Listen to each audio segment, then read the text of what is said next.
Social মিডিয়াতে চলছে ভালোবাসার খেলা, আর বালুরঘাটে চলছে বেলতলা।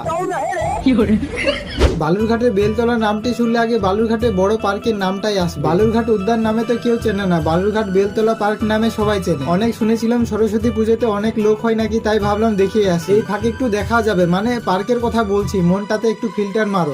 বেলতলা পার্কে গিয়ে লাগলো আমার পায়ে কাটা। পার্কের ভেতরে গিয়ে দেখলাম সব ছেলে মেয়েদের পেন ফাটা। আমি পার্কে আসি, বউ যদি জানতে পারে দিবে মুখে ঝাঁটা।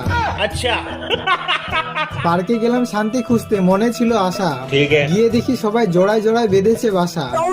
বেঞ্চ খালি নেই একটাও, সবাই ব্যস্ত প্রেমে, আর আমি রোদে দাঁড়িয়ে দাঁড়িয়ে যাচ্ছি ঘেমে। তাও কিছু করার নাই, এরকমই ঘুরতে হবে। এত লোক বলার কথা না, পার্কের মালিক তো বলবে প্রতিদিন যেন সরস্বতী পুজো হোক। बात तो सही है। হাতে আছে বাদাম ভাজা, পকেটে নেই টাকা। পার্কের কোণে বসে দেখি আমি কেন একা। अच्छा পার্কের মধ্যে চলছে প প করে ট্রেন গাড়ি, আর আমার মনে হচ্ছে কখন যে যেতে পারি বাড়ি। কে কে বালুরঘাট পার্কে সরস্বতী পুজোতে ঘুরতে এসেছিলে একটু বলো তো।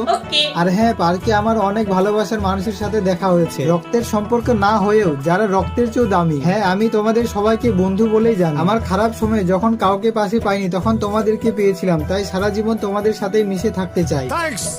দাদা দাদা বলে সবাই দিলে অনেক ভালোবাসা, এরকমই ভালোবাসার জন্য করেছিলাম আশা। আমার দাদা ভাই দিদি বোন সবাইকে অনেক অনেক ধন্যবাদ। পার্কের বেঞ্চে বসে ভাব মারছিলাম ব্যাপক, পাশেই দেখি ছোটবেলায় সেই স্কুল শিক্ষক। প্রেমিকার হাত ছেড়ে লেংটি শার্টে দিলাম দৌড়, এখনো মনে পড়ে সেই সারের লাঠির জোর।